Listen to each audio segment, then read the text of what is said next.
pretty much, it's like, welcome to the archives. Bendy and the Ink Machine began when the developer to a 3D world. After turning the idea into a horror game, Chapter 1 of the game was created in a little under a week and released on February 10th in 2017. Much to their surprise, it struck a chord with global indie gamers almost overnight. The Meatley and Mike Mood decided to drop all other projects to work on Bendy and tell a more unique Ink story. The entire game was completed a chapter at a time in a year and a half by a small but dedicated group of indie developers.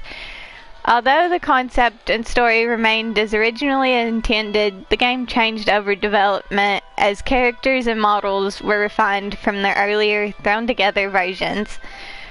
This archive is a peek behind the scenes at that process. So, guys, starting out right here with concept Bendy. This is the first version of Bendy ever modeled.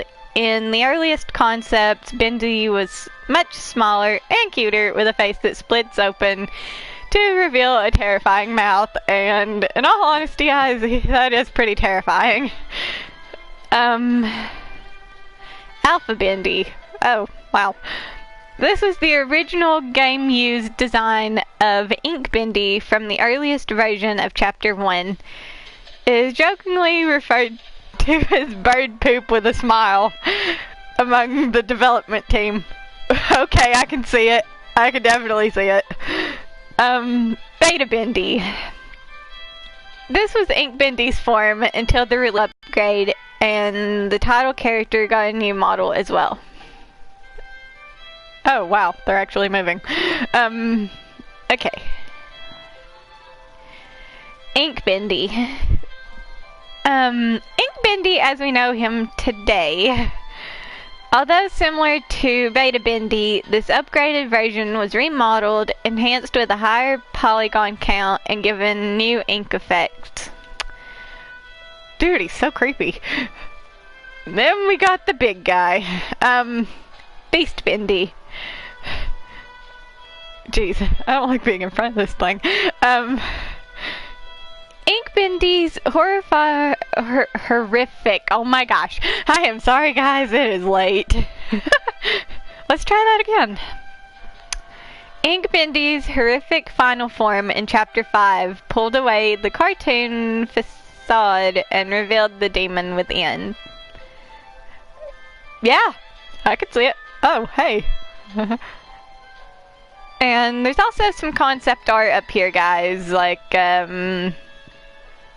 just different concept art of like Bendy and Beast Bendy, and that giant hand that I still don't know what it is, that tries to get me every time in Chapter 5, and then Sammy Lawrence and Piper and Stryker, and I think Fisher is his name. Okay, so Beta Searcher. Early in development, with just a few weeks to create Chapter 2, the Beta Searchers were designed in record time before being fully retooled later on. They were the first fighting enemies encountered in the game. Cool. Okay, so Final Searcher. The Final Searchers were far more robust in appearance. They were smoother with better ink effects and a more human appearance. Okay, I don't see how that's human, but okay. Okay. Beta Sammy.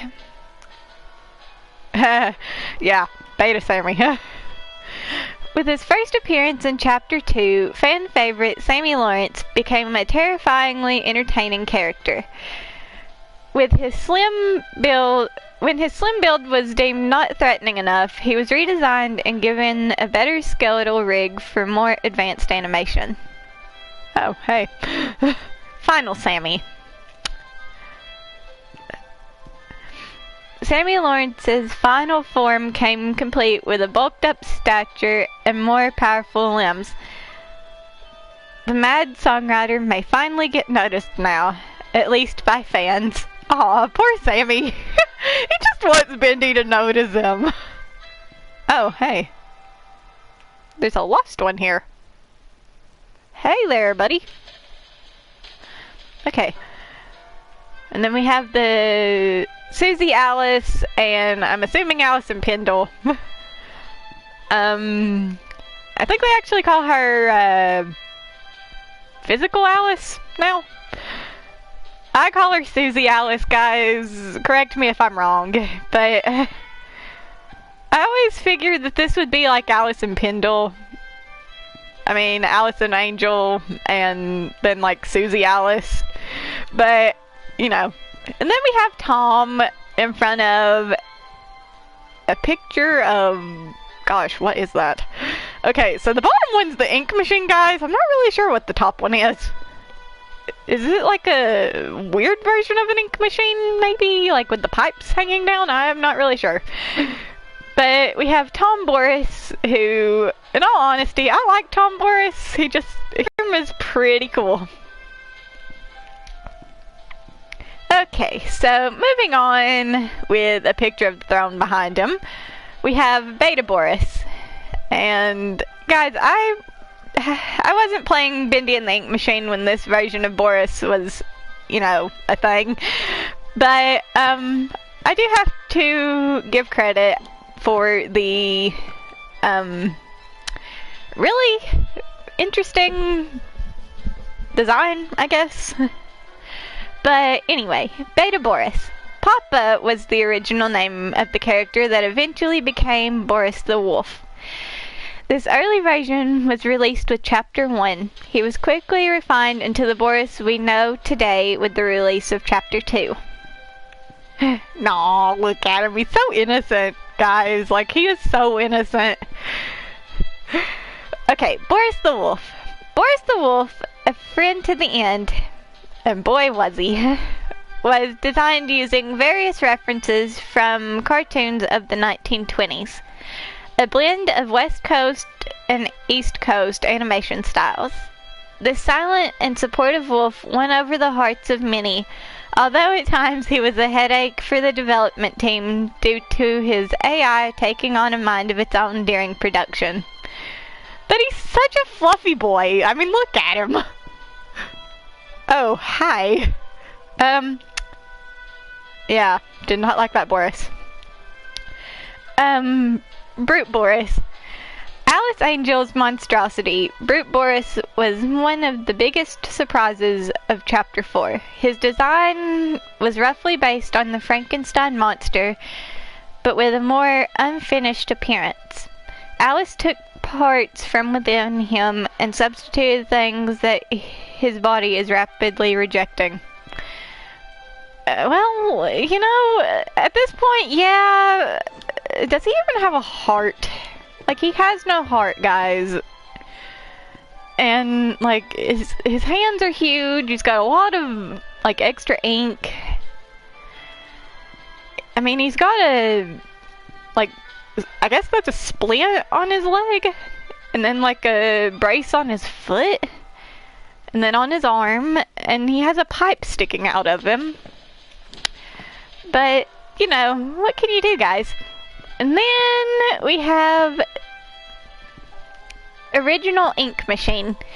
Before a major visual upgrade, this version of the ink machine was the one used in the game. Much of this machine's iconic fan-loved design was translated into the final version. I don't know, guys. I kind of like this version of the ink machine better. Like, I did actually play the game whenever this version was in there. Okay. Let's see. Oh. Well, there's Bertram, guys. Or at least his head. Oh, he's got a bald spot. Holy moly. Okay. So, we got Bertram, guys. Or his head, at least. Which is all we really see of him. And then we have the Butcher Gang.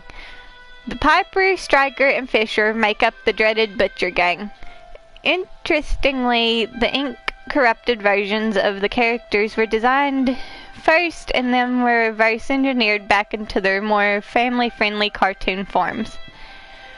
Guys, if I'm not mistaken, it's supposed to be like Charlie, Barley, and Edgar is their actual names, if I'm not mistaken. But in any case, guys, like, I didn't even notice that was up there.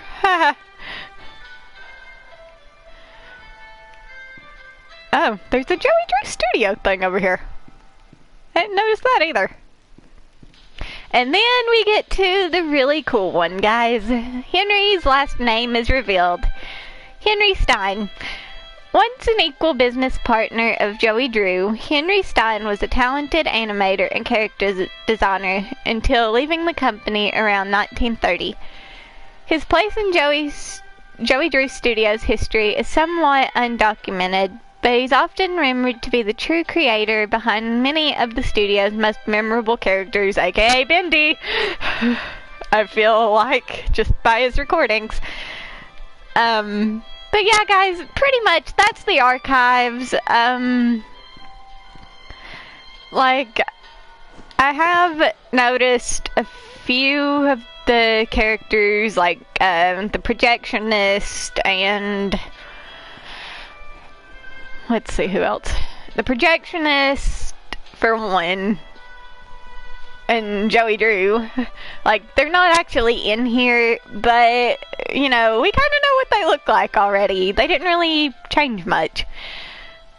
But anyway, guys, this is pretty much where I'm going to call it quits on the story of Bendy for now, unless, or whatever you want to call that thing.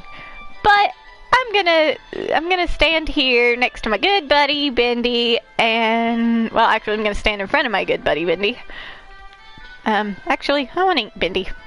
We want to ink Bendy. Yeah.